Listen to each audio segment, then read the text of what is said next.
Scripture today is one of my favorite scriptures. It's a story that you know well, I think. And there's a part of it here that when I read it this time, I don't ever remember reading it before.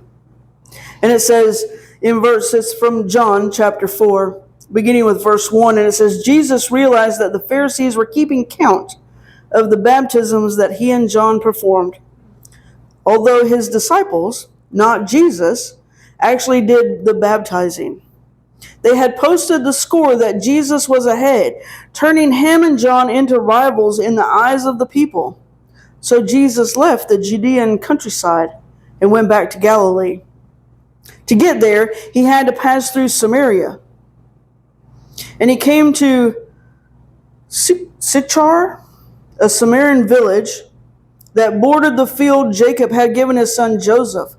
Jacob's well was there, and Jesus, worn out by the trip, sat down at the well, and it was noon. And a woman, a Samaritan, came to draw water, and Jesus said, "Would you give me a drink of water?" His disciples had gone to the village to buy food for lunch. And the Samaritan woman, taken aback, asked, How come you, a Jew, are asking me, a Samaritan woman, for a drink? Jews in those days wouldn't be caught dead talking to a Samaritan. And Jesus answered, If you knew the generosity of God and who I am, you would be asking me for a drink, and I would give you fresh, living water. And the woman said, Sir, you don't even have a bucket to draw with, and the well is deep. So how are you going to give me this living water? How are you a better man than our ancestor Jacob, who dug this well and drank from it, he and his sons and their livestock, and passed it down to us? And Jesus said, Everyone who drinks this water will get thirsty again and again. And anyone who drinks the water I give will never thirst, not ever. And the water I give will be an artesian spring within, gushing fountains of endless life. And the woman said, Sir, give me this water, so I won't ever get thirsty, and I won't have to come back to this well again. And he said, Go and tell your husband, and then come back. And she said, I have no husband. Well, that's nicely put. You have no husband, but you've had 5 husbands, and the man you're living with now isn't even your husband. You spoke the truth there, I'm sure. Oh, so you're a prophet, she said. Well, tell me this. Our ancestors worshiped God at the mountain, but you Jews insist that Jerusalem is the only place of worship, right? Believe me, woman, the time is coming when you Samaritans will worship the Father neither here at this mountain nor there in Jerusalem. You worship guessing in the dark. We Jews worship in the clear light of day. God's way of salvation is made available through the Jews, but the time is coming. It has in fact come when what you're called will not matter, and where you go to worship will not matter. It is you. It is who you are and the way you live that counts before God. Your worship must engage the spirit of your pursuit of truth. That's the kind of people the Father is looking out for. Those who are simply and honestly themselves before Him in worship. God is sheer being self, spirit. Those who worship Him must do it out of their very being, their spirits, their true selves in adoration. And the woman said, I don't know about that. I do know that the Messiah is coming, and when He arrives, we'll get the whole story. I am He, said Jesus. You don't have to wait any longer or look any further. And just then the disciples came back, and they were shocked. They couldn't believe that He was talking to that kind of woman. No one said what they were all thinking, but their face showed it. And the woman took the hint and left. In her confusion, she left her water pot. Back at the village, she told the people, Come and see the man who knew all the things that I did, who knows me inside and out. Do you think this could be the Messiah? And they went to see for themselves. May God bless the reading of this word. So, little fun facts about the song Jolene, which maybe you already know, or maybe you don't. I remember when this song came out in 1973, and I remember hearing on the radio the story that goes along with it. It's the story of Dolly's husband, Carl Dean, which he died in the last 6 months or so. They had been married by the time he died a few months ago, they had been married right at 60 years. So they had a very long marriage. He was never one to be in the limelight. One of my favorite stories about Dolly and Carl is that early in her career, she had won an award, and she asked him to go with her to the awards banquet. And so she bought him this nice suit and a tie, and he worked in construction. He was in your line of work, paving. So he ran a paving company, and anyway, so she got him all dressed up and took him to the awards thing, and they came home, and he ripped off his tie and said, "Don't ever ask me to do that again." And she didn't. And so you never saw him, you never saw them together.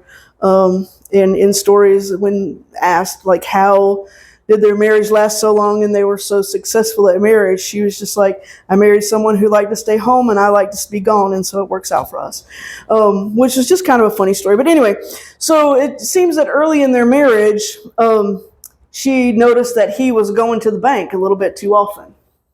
And so she started to question why Carl was going to the bank so much. And it turns out there was a redheaded bank clerk at the bank who was flirting with him. And so he was making a few extra trips to the bank because he was enjoying being flirted with. And so Dolly wrote the song Jolene. Turns out Jolene is not the name of the bank teller. It is the name of a little girl who came up to came up to Dolly at wanted her autograph. And Dolly just liked the name, and turns out it really wasn't Jolene, it was Julienne or something like that. But that's what Dolly heard, because, you hear names wrong, and Dolly had heard this name as Jolene, and it fit the writing of this song. Anyway, it's just all kind of very interesting about this song. It's, I think, maybe my favorite of the Dolly songs, although I really like Dolly. So it's also considered by music critics to be the most representative song of the country genre. And in 2004, it was ranked as 217 on the most popular or whatever for country genre. And in 2021, the list was revised. They added in new songs and whatever, and it ranked 63 out of all of country music. So anyway, it's a pretty popular song, and one that I dare say we all quite like. I'm going to say I even like Beyonce's version of it that came out a couple of years ago on her Cowboy Carter album. And I especially love that Dolly introduces it on the album. And so, hey, this is Dolly P, and, the redhead you talk about in your Jolene reminds me of, the hussy I knew in my Jolene. And it's just really this really cool introduction. And Jolene is just kind of one of these songs that kind of sticks with you. And in the song, there's this line that she says, "I'm begging of you, please don't take my man." And in that line, it's very raw. It's very real. It's dripping with this insecurity, this desperation, this fear that I'm not enough and someone I could lose out. I could not be enough. And every time I hear it, I think, but it's Dolly Parton. Like, how do you lose, how does Dolly Parton lose out? How does Dolly Parton not feel that she's enough for anyone, right? But here it is, in this song, this raw thing, this fear. And I think that it's somewhere where we've all been. We've all felt insecure at some point in our lives. We've all thought that we weren't enough We've all thought this. Maybe it wasn't over a person, maybe it was over a job, or maybe it was over some thing that we thought we weren't good looking enough, or we weren't smart enough, or we were just not enough. And that comparison with other people, that comparison with someone else, or maybe just comparison of the world around us consumes us. And it sets us off to think that maybe we're not enough. Nadia Bolz-Weber says the dirty secret of people is self-revealing. In some level, it's like voluntarily pleading guilty to a misdemeanor so there's no felony on your record. It's really a tightly controlled PR campaign that on the surface looks like we're telling the whole truth.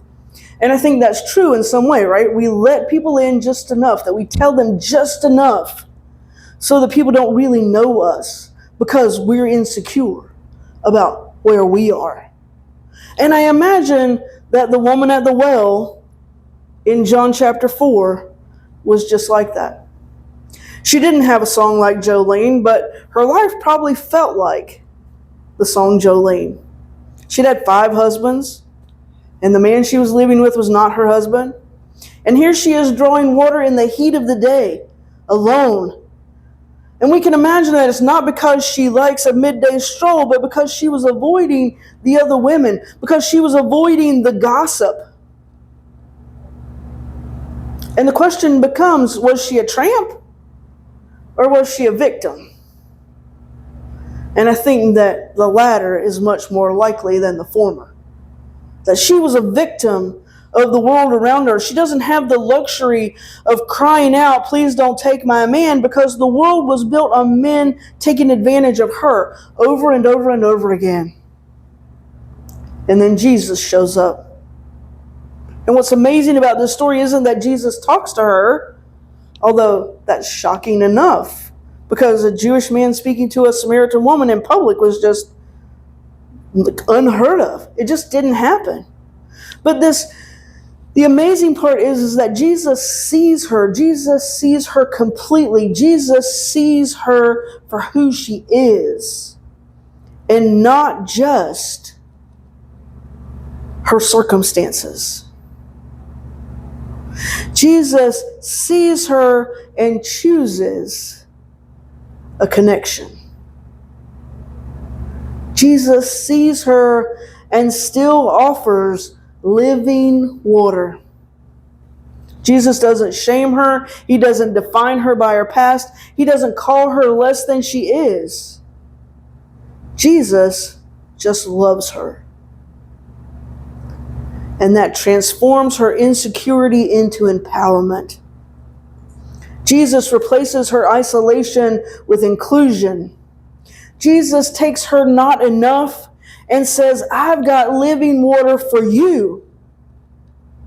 And suddenly, the woman who came to the well alone becomes a witness, becomes the person who runs back to the very people she was avoiding to tell them the good news, to tell them the story.